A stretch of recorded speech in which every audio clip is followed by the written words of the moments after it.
النهارده ان شاء الله معانا باشمهندس مينا رمسيس اللي هو انا، آه، مؤسس تيم مي ديفلوبرز. ومعانا باشمهندس يحيى، ومعانا باشمهندس كيرو عاطف. تمام. باشمهندس كيرو عاطف هيقدم لنا اليو اي واليو اكس وهيشرح لنا الستيتش. باشمهندس يحيى هيشرح لنا ازاي نعمل بوستر وصور زي الصورة اللي احنا كنا منزلينها على الجروب دي بتاعت اليو اي اللي هو بتاعت الحدث، يعني بتاعت المحاضرة دي. ازاي نعمل حاجة شبهها لينا للبراند بتاعنا، او لو عايزين نعمل بوستر خاص بينا. تمام. وان شاء الله هنتكلم ازاي نستخدم جوجل جيميناي وشات جي بي تي وكلود في الشغل بتاعنا في البراند بتاعنا. ازاي نكتب برومت صح، وايه هي اشهر الادوات اللي موجودة. تمام. اول حاجة عندنا المقدمة، هنبدأ نتكلم عن الذكاء الاصطناعي بشكل سريع. عندنا 3 حاجات في الذكاء الاصطناعي: حاجة اسمها تعلم الآلة، بعد كده عندنا نماذج اللغة الكبيرة، اللارج لانجويج ماشين، ال وفي هندسة الأوامر برومت انجينير. بشكل ملخص كده، تعلم الآلة اللي هي بنعلم الكمبيوتر ازاي ياخد قرارات ويتوقع حاجات بناء على البيانات اللي احنا بنديها له. احنا بنعلمه. تمام. احنا بنعلم الآلة ازاي تاخد قرار. بنعلمها حاجات جديدة وبنضيف لها بيانات. البيانات دي بتتجمع تبقى معلومات. الآلة بتستفاد منها عشان لما نيجي نطلب منها أي حاجة ترد علينا بالنماذج. طبعا مش واحد بس اللي بيعلمها، لا، زي شات جي بي تي. شات جي بي تي ما وصلش للدرجة اللي هو فيها حاليا هو وجيميناي والكلام ده، غير لما نزلوا اللي هو شات جي بي تي 1 الناس كلها استخدمته، نزل بعدها شات جي بي تي 2 بعد كده وهكذا. النهارده لسه معلنين عن شات جي بي تي 5.5 لحد ما وصل للشات جي بي تي 5.5. فده كله بياخد وقت. عندنا نماذج اللغة الكبيرة اللي هي اللارج لانجوج ماشين، اللي هي بتبقى عبارة عن ايه؟ اللي هي زي شات جي بي تي، كلود، جيميناي، ديبسيك، وميتا لاما. الكلام ده كله دي نماذج من اللغة الكبيرة. دي عبارة عن إنها بتفهم اللغة الطبيعية، اللغة بتاعتنا، بتكلم معاها عربي إنجليزي إسباني. هي بتفهم اللغة البشرية وبتتعامل معانا. يعني زي ما مثلا لو أنا عايزك تقول له اكتب لي قصة، بيكتب لي قصة، بيرد عليا كأن أنا بتكلم مع واحد قدامي. دي نماذج اللغة الكبيرة. هندسة الأوامر دي اللي هي إزاي أكتب برومت صحيح، إزاي أكتب برومت بشكل صح، أو أمر بكتبه بشكل صح، بحيث إن الماشين أو اللي هي اللارج لانجوج ماشين زي شات جي بي تي، كلود، جيميناي يفهم أنا عايز إيه ويطلع لي النتيجة اللي أنا عايزها. يعني مثلا لو أنا جيت قلت له اعمل لي مثلا لعبة وسكت، هل كده انا اديته برومت كويس او برومت ناجح؟ لا طبعا، انت ما شرحتلوش بالتفصيل انت عايز ايه. هنشرح بالحاجه الاساسيه النهارده، وفي كورس ان شاء الله هنعلن عنه بعد المحاضره. ده الكورس هيبقى الفرد ب50 جنيه. هنعلن عنه عن ادوات الذكاء الاصطناعي بشكل اكبر على 4 محاضرات. هندسه الاوامر هناخدها النهارده بشكل بسيط عشان الوقت. عندنا في 6 حاجات لازم نهتم بيها. أول حاجة، أبدأ أقول له المهمة اللي أنا عايزها بالظبط. اشرح لي الحاجة الفلانية أو حلل لي الحاجة الفلانية، اعمل لي كذا. لازم أديله أمر. لازم برضو أحدد له البيرسونا، الشخصية بتاعته إيه. أقول له يكتب كأنه مين. يعني مثلا يكتب كأنه خبير أو مدرب أو صديق أو مثلا مهندس، عشان يعرف يطلع لي النتيجة اللي أنا عايزها. بعد كده السياق زي ذات نفسه، الكونتكست، يعني ازاي اخليه اساعده، اشرح له بالتفصيل انا عايز ايه عشان يطلع لي النتيجه بتاعته. وطبعا لازم يكون تنسيق. يعني مثلا عايز الرد بتاع الذكاء الاصطناعي يوصل لي ازاي، كتكست اللي هي كنص يعني، ولا كجداول تيبلز، ولا كنقاط، ولا مثلا يبعت لي شيت اكسل مثلا، وهكذا. في بعد كده ممكن اديله امثله، اكزامبلز، اديله مثال. يعني مثلا اعمل لي الحاجه، اشرح لي مثلا الكود الفلاني زي المثال ده، واديله مثال ويشرح لي. لو انا مثلا في كليه حاسبات ومعلومات او في قسم معلومات، اديله كود واقول له اشرحها لي زي المثال ده، او طبق عليه زي المثال ده. زي حوار الاف كونديشن، لو ناس فيكم في قسم الحسابات والبرمجه عامه، اللي هي الاف كونديشن بيبقى ازاي تشرحها، واشرحها لي بالتفصيل عشان افهم المعلومه، وهكذا. ولازم بقى احدد له الطن، اللي هي النبره بتاعت الاجابه، بمعنى يرد عليا باسلوب ايه، رسمي ولا بسيط ولا ودي. بحدد له الاسلوب الرد. يبقى كده احنا عندنا 6 حاجات. عندنا التاسك اللي هي المهمه، بعد كده البيرسونا الشخصيه، الكونتكست السياق، الفورمات التنسيق، والاكسامبلرز امثله، والطن النمبر. تمام. ده حاجه كده كمعلومه حابين نضيفها، ان ده مش الشرح بشكل كبير، عشان احنا لو دخلنا بشرح بشكل كبير وشامل هناخد وقت كبير جدا، لان هندسه الاوامر ذات نفسها دي بتنزل لها كورسات مخصصه ليها. نفس الفكره لنماذج اللغه الكبيره. احنا النهارده هنشرحه بشكل لذيذ وخفيف تسهل علينا المحاضرات اللي جايه. طبعا احنا عارفين ان الذكاء الاصطناعي عامل ثوره في الرعايه الصحيه، او في اي مجال عامه لحد دلوقتي. عندنا الذكاء الاصطناعي في المجال الطبي. عايزين نتفق بس على حاجه: الذكاء الاصطناعي لو جينا نستخدمه في المجال الطبي ما نعتمدش على اي اجابه هو هيديها لنا. بمعنى، انا دلوقتي قلت له انا مصدع مثلا، انا مش عارف تعبان في الحاجه الفلانيه، انا هيقول لك خلي بالك، لا انت لازم تاخد الدواء الفلاني، انت لازم مش عارف، انت كده عندك مثلا الدور برد، انت ما تصدقهوش. هو بيساعد، لكن مش كل حاجه بيطلعها صح. طب انا هل اعتمد اعتماد كلي على الذكاء الاصطناعي؟ لا. طب لازم ارجع للدكتور، بمعنى ان الذكاء الاصطناعي ما بيلغيش المجال اللي هو دخل فيه. ليه؟ لان الذكاء الاصطناعي لحد دلوقتي بيطلع نتائج غلط. يعني الناس بتقول لك الذكاء الاصطناعي هيخفي الناس اللي هو المجالات ومش عارف ايه. هو مش هيخفي المجال. انت لو انت شاطر في المجال ده هتعرف تستخدم الذكاء الاصطناعي صح، يطلع لك ناتج صح. انت مثلا ما بتعرفش مثلا لو عايز تخش في مجال التصميم، اللي هو تصميم الفيديوهات مثلا والمونتاج، او تصميم بوسترز والكلام من ده، وانت ما بتعرفش اصلا تصمم، ما تعرفش تظبط الالوان، الكلام ده، هتخش على شات جي بي تي او تخش على جيميناي او نانو بنانا ويقول لك اعمل لي الحاجه الفلانيه. ممكن يطلع لك صوره انت ما تعجبكش. ليه؟ لان انت ما عرفتش توصل له البرومت صح. تاني حاجه، انت ما عندكش الخبره الكافيه في المجال ده عشان تطلع منه اقوى بوستر او اقوى صوره انت عايزها منه.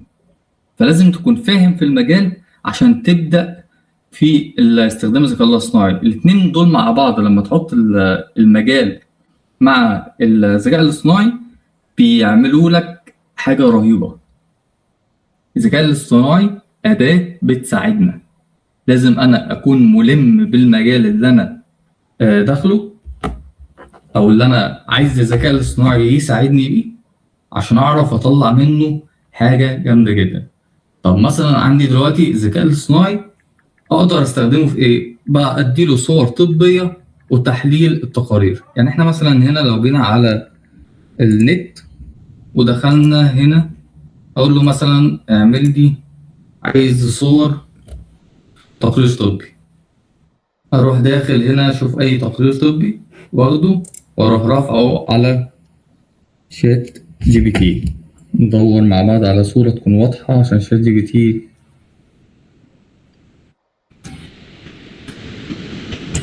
يعني ده مثلا صورة مش واضحة أوي.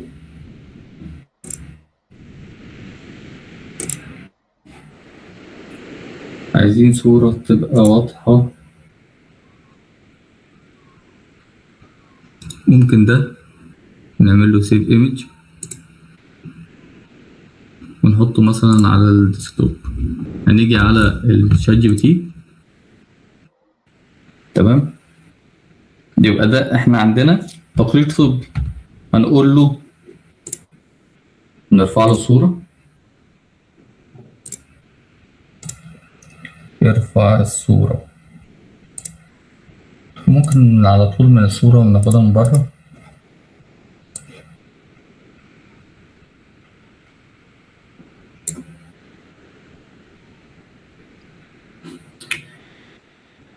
شات جي بي تي لسه ما حدثش، نخش باكونت تاني عشان انا استهلكت كل الصور.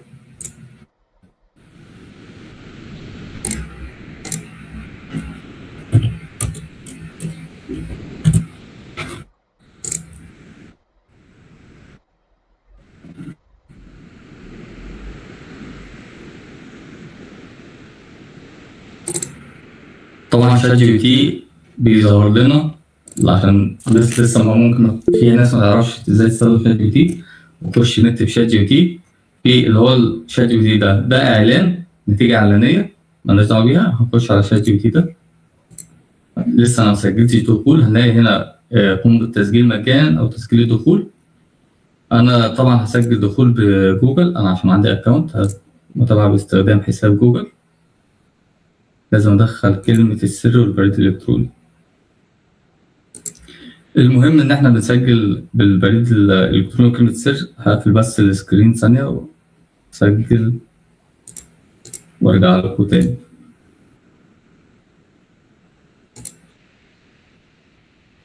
كده انا سجلت على شات جي بي تي، طلع لي بالشكل ده، تمام. عندنا هنا الشكل بتاع شات جي بي تي هنا، عشان طبعا لازم اشترك في البلس في نسخه مجانيه اللي احنا بنستخدمها. دي بتدينا مثلا عدد صور معينه ان احنا نرفعها، زي ما انتم شفتوا في لما جيت اسجل على الحساب التاني ارفع له صوره وما رضيش، بيقول لي لازم تستنى مثلا 24 ساعه عشان تنزل لك يتيح لك الليمت التاني بتاعك.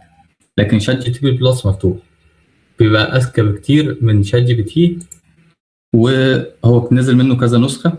نازل نسخه الفري دي اللي هي ببلاش، احنا اللي بنستخدمها العاديه. نسخه جو ب 220 جنيه، دي زي الفري بالظبط، هي بس الحاجه المختلفه ان هي في هنا بنضيف الفويس مود وبيتيح لك مساحه اكبر او اللي هي ليميت اكبر شويه من الفري. في بعد كده البلس عامل 1000 جنيه، ده في مزايا تانية كتير. في طبعا اخر حاجه برو ب 5400 جنيه. كل الاسعار دي في الشهر، تمام، مش في السنه. يعني الجو ب 220 جنيه في الشهر، عندنا البلس ب 1000 جنيه في الشهر، البرو ب 5000 جنيه. في بقى اللي هو ده الاستخدام العادي. في لو مثلا الشركه عايزه تستخدم الشات جي بي تي وتتفتح كذا اكونت، نقدر نستخدم الحساب الاكونت للبيزنس بحوالي 940 جنيه في الشهر.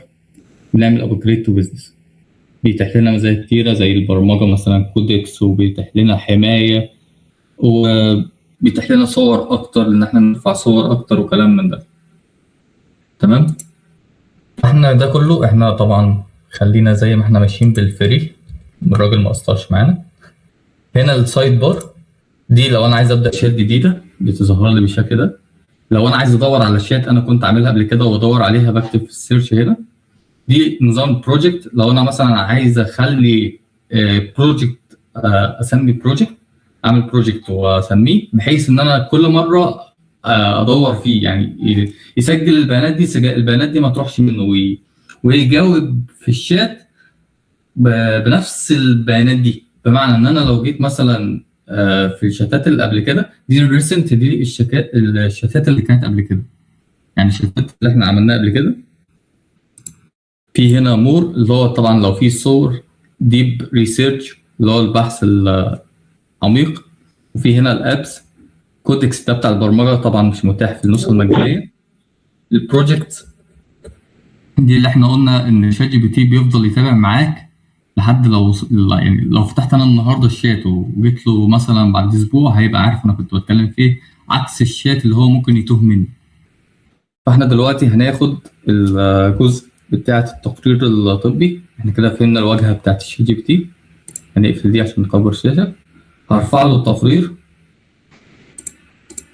الطبي اللي احنا جبناه، ونقول له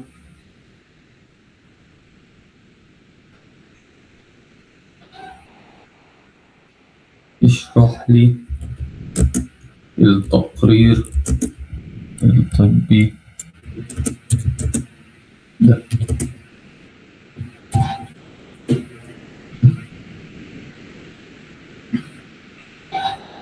هيقوم هو دلوقتي بيحلل الصورة وهيبدأ بعد كده يديني إجابة على الصورة. هو بيقول لي إن دي سجل طبي لمريض من مستشفى تابع للأزهر، وقال لي إن الخط اليدوي مش واضح جدا. بس شفتوا الجزء اللي احنا بنتكلم فيه؟ طبعا الصور المرفوعة على جوجل كلها الصور ما كانتش أفضل حاجة، فدي كانت أحسن صورة فيهم. أقدر أوضح لك أهم البيانات المكتوبة، اللي هي نوع الحالة كانت إيه، جراحة، رقم المريض مكتوب في الخانات لكن مش مقروء بالكامل، اسم المريض برضو غير واضح، السن تقريبا 58 سنة، تفاصيل الدخول، تاريخ الدخول وساعة الدخول مش واضحة، رقم التليفون، الحالة الطبية، التشخيص المبدئي اللي هو هبوط وسكر. هنا بيقول لك بقى غالبا إن المريض عنده هبوط مرتبط بالسكر أو حالة السكر عنده غير مستقرة. هنا بقى التقرير، ملخص التقرير ايه؟ المريض راجل كبير في السن، دخل المستشفى قسم جراحة، بيعاني غالبا من مشكلة مرتبطة بالسكر، وتم تسجيل بياناته عند الدخول لمتابعة الحالة. طبعا انا لو كنت بعت له سجل او اللي هو تقرير طبي صورة مش واضحة، هيقول لك للأسف انا مش قادر اطلع اي بيانات من السجل الطبي ده او التقرير الطبي ده. نقدر نستخدم برضو الشات جي بي تي في ايه تاني؟ في حاجه تحليل الاشعه. مثلا لو انا عندي اشعه اكس راي، اصورها او اعمل لها سكان وارفعها لشات جي بي تي، هيشرح لي بالظبط الاشعه دي عباره عن ايه. هنقول له مثلا دي صوره اشعه اكس راي، تقدر تكتب لي لو في مشكله غير طبيعيه في الاشعه دي قولها لي، هيديك بالظبط ايه الحاجات اللي موجوده في الاكس راي. طب برضو ممكن نعمل ايه تاني بيها؟ ممكن نديله روشتة، نقول له الروشتة دي تقدر تقول لي تفهمني الروشتة دي، ويروح مدي لك الروشتة عبارة عن ايه والأدوية اللي موجودة فيها والكلام ده كله. طب عايزين نرجع لحاجة بس مهمة، ان ما ينف... ان هل نقدر نعتمد على شات جي بي تي في التحليل الطبية او تحليل الأشعة او تقرير طبي وان هو يوصف لنا علاج والكلام ده؟ لا. ليه؟ لأنه غير مدرب بشكل متخصص على التقارير والطبية والصور الإشعاع، لكن بيتدرب، لكن مع التدريب المناسب يقدر يصبح أداة قوية في المستقبل. طب هل ده معناه إن إحنا ناخد بكلام الذكاء الاصطناعي وما نرجعش للدكتور؟ لا. ليه؟ لأن هو بيغلط. تمام؟ في حاجات تانية ممكن أعملها غير التحاليل الطبية وتحليل الأشعة والتقرير الطبي. ممكن أرفع له مثلا صورة علاج، واقول له قول لي العلاج ده مثلا بيتاخد في ايه، وقول لي ايه البديل بتاعه بنفس اللي هو بيسموه اللي هي الحاجات يعني نفس الحاله بتاعته. تمام. هيقول لك العلاج ده بتاع الحاجه الفلانيه، وبيستخدم في مثلا بنستخدمه لما يكون الشخص عنده مثلا دور برد، وممكن نستخدم حاجه مكانه زي كذا. بس طبعا ما لا، ما ينفعش هو يحدد لك تاخد جرعه قد ايه والكلام ده، لازم نرجع للدكتور او نرجع للصيدلي. تمام. يبقى احنا عندنا اول حاجه عرفناها ان احنا الذكاء الاصطناعي نقدر نستخدمه في المجال الطبي، نقدر نستخدمه في التحاليل، وقلنا كمان في تحليل الاشعه وتحليل الطبيه اللي هي الدم بقى والكلام من ده، والتقارير الطبيه. ولو عايزين نقارن بين الادويه او يعرف لنا الروشتات مكتوب فيها ايه. زي ما قلنا ان الذكاء الاصطناعي مساعد فقط ولا يستبدل الطبيب، لانه ساعات بيكتب حاجات، بيدي معلومات طبيه خاطئه او غير محدثه. تمام، يبقى ما نعتمدش اعتماد كامل على الذكاء الاصطناعي. في حاجات برضو ثانيه عن طريق نستخدمها عن طريق الذكاء الاصطناعي، بنستخدمه في النباتات والزراعه الذكيه. مثلا انا ممكن ارفع لي صورة نبات أنا مش عارف إن النبات ده ما اسمه إيه، أو عايز أعرف معلومات عنه. في موقعين للأدوات بنستخدمهم للنباتات، اسمه بلانت نت وبلانت دوت اي دي. الاتنين دول بيستخدموا لتحديد نوع النبات، لكن أجريو ويشات بنستخدم لتشخيص الأمراض بتاعة النباتات. يعني أنا ممكن مثلا لو في نبات عندي تعبان، او مثلا ورقه بيقع او كلام من ده، بصوره برفعه على يس شيت او اجريو، بقول له ممكن تشخص لي المرض اللي موجود في النبات ده، فبيديني العلاج المناسب بتاع النبات ده. تمام. في حاجه ثانيه في اكتشاف المحيط مع جوجل لينس. تمام. دي عدسه جوجل. عدسه جوجل بتستخدم في كذا حاجه. ممكن تصور مثلا حاجه انت مش عارفها. عدسه جوجل موجوده على الموبايل، جوجل لينس بتنزلوها، او موجوده في جوجل ذات نفسه. لو احنا دخلنا على جوجل، يعني لو جينا هنا على جوجل اهي، هنا نقدر نديله صوره وهو يدور لي بالصوره دي. جوجل لينس برضه موجود، بننزلها على الموبايل. لو في بيستخدمها الفترة الأخيرة، بدأ الذكاء الاصطناعي بيستخدم جوجل لينس في إنه مثلا لو حد عنده مرض جلدي بيصور عن طريق جوجل لينس، وجوجل لينس بيقول له المرض ده عبارة عن إيه مثلا، وإيه الحاجات أو المرض ده شبه إيه، ويقول له شوية نصايح كده يعملها. بس طبعا زي ما قلنا إن ما نمشيش ورا الذكاء الاصطناعي في الجزء الطبي. تمام. مثلا لو في يعني بيحاول يوصف الشامة، مثلا لو في شامة كبيرة مثلا أو في طفح جلدي، الكلام ده كله جوجل لينس بتبين الجزئية دي. في طبعا أدوات الذكاء الاصطناعي موجودة، أدوات لتحسين وتعديل الصور، توليد الصور من النصوص، إنشاء الفيديوهات والصوت والموسيقى. الحاجات دي كلها هيشرحها بعدين إن شاء الله بعد ما أخلص الجزء بتاعي باشمهندس يحيى، هيشرح لنا هو الجزء بتاع الصور. في بقى الجزء قبل الأخير اللي أنا عايز أشرحه في الجزء بتاعي، إزاي نحمي نفسنا من التزييف العميق أو الديب فيكس سيفتي، اللي هو لو حد مثلا خد الصورة بتاعتنا وعملها بشكل لا يليق، أو مثلا في ابتزاز مع حاجة ابتزاز وكلام من ده. أول حاجة أنا بتواصل مع مباحث الإنترنت، بديله سكرين شوت وبقدم فيه محضر. تمام.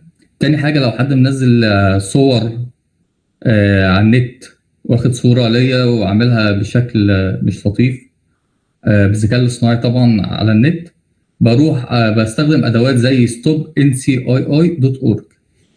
تمام، الموقع ده، وبرفع له الصورة، بيدور في الموقع عنده عن الصورة دي، في المواقع كلها عن الصورة دي، وبيعمل لها إبلاغ اللي هي إزالة تقنية.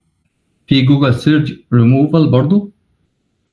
في طبعا بعض الحاجات اللي لازم، لأن زي ما الذكاء الاصطناعي ليه مميزات كتيرة، الناس ممكن تستخدمه في حاجات ضارة أكتر.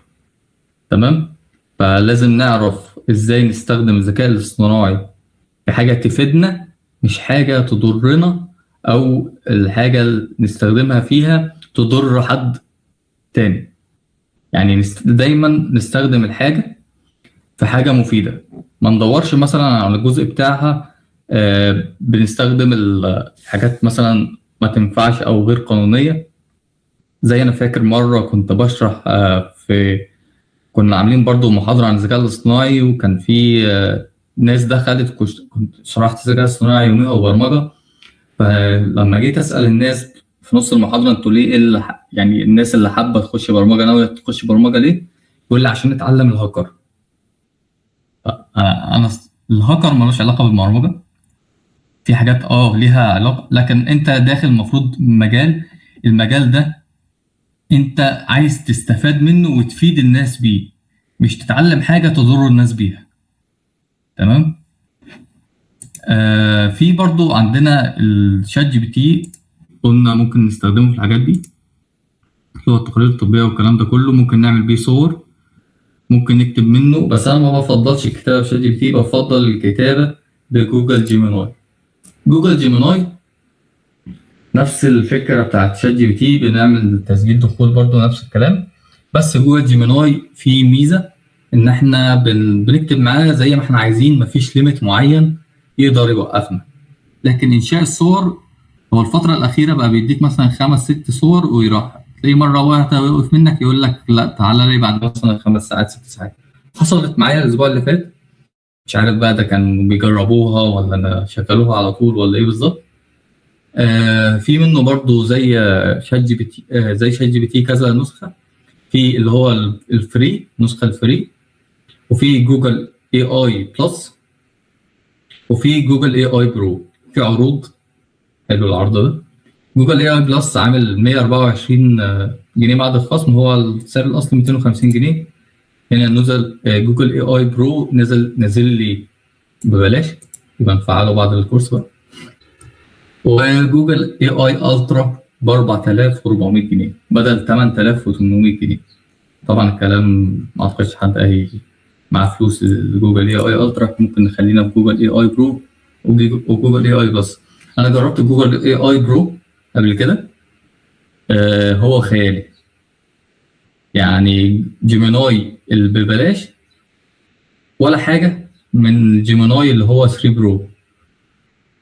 في حاجات اختلافات كبيره جدا، حتى الصور لما بنيجي نعمل بيها صور عن طريق جوجل جيميناي العادي وجوجل جيميناي برو، البرو بينزل لك حاجات جامده جدا، حتى استخدامك في كتابه المحتوى، في التسويق، الكلام ده كله جوجل اي اي برو طبعا احسن بكتير من جوجل جيميناي اللي هو النسخه العاديه اللي هو الفلاش. الجوجل اي اي بلس ما استخدمتوش قبل كده، وطبعا الاي اي الترا ما استخدمتوش، وما اظنش بال 8800 ده هستخدمه بعد كده. عندنا الجيميناي، انا مثلا دلوقتي عندي براند، مثلا انا زي ما احنا عندنا اللي هو مي ديفلوبرز، عايز اكتب مثلا ان انا هعلن عن كورس عن مثلا لغه ال HTML، فانا هقول له انا عايز، انا طبعا انا مغذي جوجل جيميناي ان انا عندي براند، والبراند ده مثلا او عندي شركه او تيم، التيم ده شغال في البرمجه والذكاء الاصطناعي والكلام ده كله، فمش محتاج اقول له تاني. لكن انتوا لو جيتوا هتستخدموه لاول مره لازم تشرحوا له بالتفاصيل الحاجات اللي انتوا هتقولوها له. انا عايز ادي مثلا او اشرح كورس مثلا، خلينا في HTML مثلا،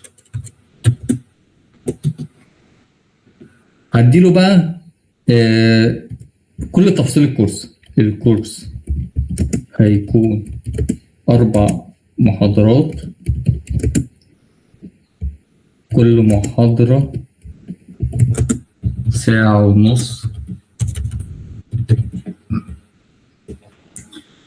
ممكن كمان هنشرح بشكل عملي زي نظري، وفي نهاية الكورس هنقوم بعمل بروجكت، أو هنطبق مثلا هنطبق الأكواد في مشروع عملي بسيط. سعر الكورس مثلا هنقول 150 جنيه.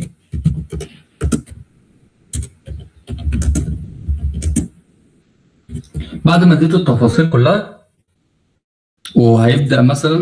وهيبدأ يوم 1/5/2026 اونلاين على جوجل ميت. انا اديته التفاصيل كامله بتاعت الحاجه اللي انا هعملها، اديته هيكون كام محاضره، كل محاضره وقت قد ايه، هشرح بشكل عملي ولا نظري. نهايه الكورس طبعا قلت له ان انا هشرح هطبق عشان الناس تبقى عارفه ان في جزء تطبيق.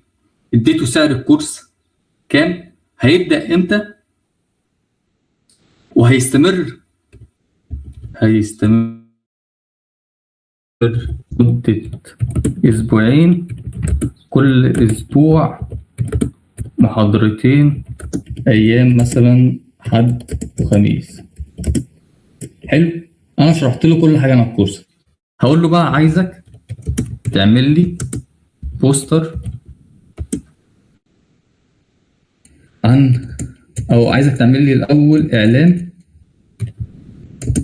عن الكورس بشكل يشد الناس مثلا، او بشكل كريتيف، وادوس انتر. هو هيفهم الدنيا ماشيه ازاي، هو سريع جدا. هو بيديك كذا خيار، هنا اداني نسختين وقال لي انا هديك نسختين، واحده باسلوب حماسي وتفاعلي للسوشيال ميديا، والتاني باسلوب منظم ومباشر. هو بيدي لي الاسلوبين او نسختين وانا بختار ما بينهم. في دول الخيارين اللي قدام. انا عندي اول واحد، الخيار الاول اسلوب ابدا رحلتك صح، مناسب لفيسبوك وانستجرام. عنوان البوست هيبقى فك شفرة الويب وابدا اول خطوه في عالم البرمجه. هنا بقى نفسك تعمل موقعك الخاص ومش عارف تبدا منين، ال HTML اللي هي حجر الاساس، وبيبقى يشرحها لك دلوقتي، تقدر تتعلمها في كورس مكثف وعملي يخليك فاهم الكود وبيتكتب ليه وازاي، مش مجرد حفظ وخلاص. اللي هتطلع بيه في الكورس هيديك بقى الحاجات اللي هتطلع فيهم اساسيات، تطبيق الاكواد، مشروع عملي متكامل، تفاصيل الكورس، البدايه، المكان، المواعيد ايه، الوقت، استثمارك في نفسك 150 جنيه مصري فقط. هنا بقى يقول لك العدد محدود، احجز مكانك. ممكن بعد كده تقول له تضيف، انا ممكن نسيت اضيف حاجه تانية، اقول له رقم الواتساب للتواصل مثلا، واضيف الرقم بتاعي، هيضيفه هنا، احجز مكانك دلوقتي وابعت لنا رساله على الواتساب مثلا، ويروح مدي لك الرقم. في الطريقه الثانيه المناسب لجروبات الواتساب والتليجرام، دوره تعلم اساسيات الويب، الطريقه الاحترافي لو عايز تدخل مجال الويب ديفلوبمنت، توازن مثالي، مشروع نهائي، تفاعلي، تاريخ البدايه، الايام، المده، وهكذا. الحجز والاستفسار سيب رقم الواتساب. تمام. هيديك برضو نصيحة إضافية لنجاح الإعلان، هيديك إزاي تعمل شكل الصورة، إزاي يعني هيديك هيكل الصورة تبدأها بشكل إزاي. طبعا أنا مش هخش في جزئية الصورة لأن باشمهندس يحيى هو اللي هيشرحها. فعندنا طبعا الناس اللي شغالة في التسويق والناس اللي هي شغالة في الكلام ده كله، هي أكتر ناس ممكن تستفاد منها. ليه؟ لأنها عندها الخبرة في التسويق. الناس اللي في التسويق مثلا في الجزئيه دي عندها الخبره انها تستخدم الذكاء الاصطناعي في الجزئيه بتاعتها. تمام، عندها الخبره في الناس تستخدم الذكاء الاصطناعي في الجزء بتاعه او التسويق ده مثلا، هيبقى عارف يستخدم الذكاء الاصطناعي في الجزئيه دي، هيشرح له كل اللي هو عايزه، يكتب له برومبت بشكل صح زي ما قلنا في الاول، الست حاجات اللي احنا قلناها في الاول، ويديله يغذيه بشكل صح، هيطلع له النتيجه صح زي ما هو عايزها. تمام. عندنا في واحد تاني غير جيميناي وشات جي بي تي، في واحد اسمه كلود. تمام. كلود ده اجمد بكتير من شات جي بي تي وجيميناي. يعني الفتره الاخيره الناس كلها بدات تتجه لكلود، بس هو مش احسن حاجه لسه في اللغه العربيه، لسه الدنيا ما ظبطتش قوي معاه. لكن في ميزه وحشه فيه، اللي هي مثلا انت بتستخدمه بليمت صغير جدا، اقل من شات جي بي تي حتى، حتى لما بتيجي تشتري النسخه اللي بفلوس بيديك ليميت، يعني ما فيش حاجه اللي ببلاش كده، لا. يعني في جيميناي وشات جي بي تي بتشتري النسخه البرو فبيفتح لك الرسائل على طول، لا. لكن كلود لا، حتى لو اشتريت النسخه البرو حتى لو اشتريت النسخه الماكس، فالاثنين بيدوك ساعه اللي هو يوز تقدر تستخدمه. لما يخلص لازم تستنى 4 ساعات عشان يعيد تحميل النقط اللي هي التوكن بتاعتك عشان تعرف تستخدمه تاني. يعني كل 4 ساعات بعد ما تخلصه تستنى 4 ساعات عشان تقدر تستخدمه تاني. ففي النسخة الفري اللي أنا بستخدمها، في النسخة البرو عاملة $17، وفي بس ده لو أنت اشتركت، إحنا هي السنوي هتبقى $20 في الشهر.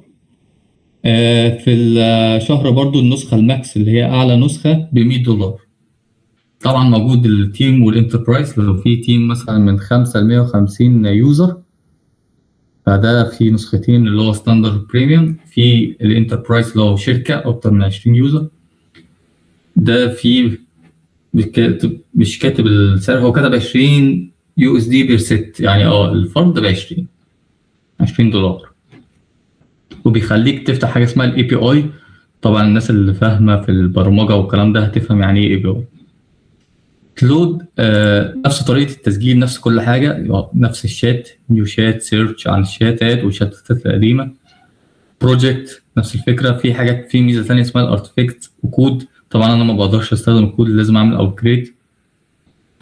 انا ما بداتش فيه لسه، يعني يعتبر كنت بساله عن حاجه كنت بجربه بس، لكن ما لكن هو بمعلوماته اكبر بكتير من شات جي بي تي وجيميناي. مشكلته الوحيده في الليميت بصراحه بيعصب، ان انت تكون شغال خلاص بدا يطلع معاك نتائج كويسه وتلاقيك يقول لك تعالى لي بعد 4 ساعات. فاتمنى ان هم يزودوا المده دي.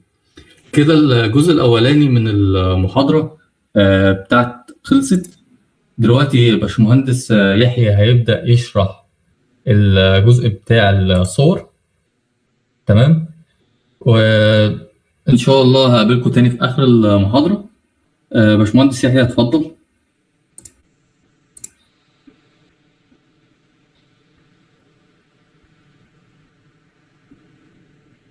جيميناي في تصميم ديزاين مثلا لبرامج هندسية، بديل لبرامج هندسية، زي مثلا شغل مثلا ديزاين ليه علاقة بالتكييف المركزي أو زي برنامج الهاب أو الداكت سايزر. هل ده متاح يعني في حاجة زي كده، ولا لا برامج متخصصة أفضل؟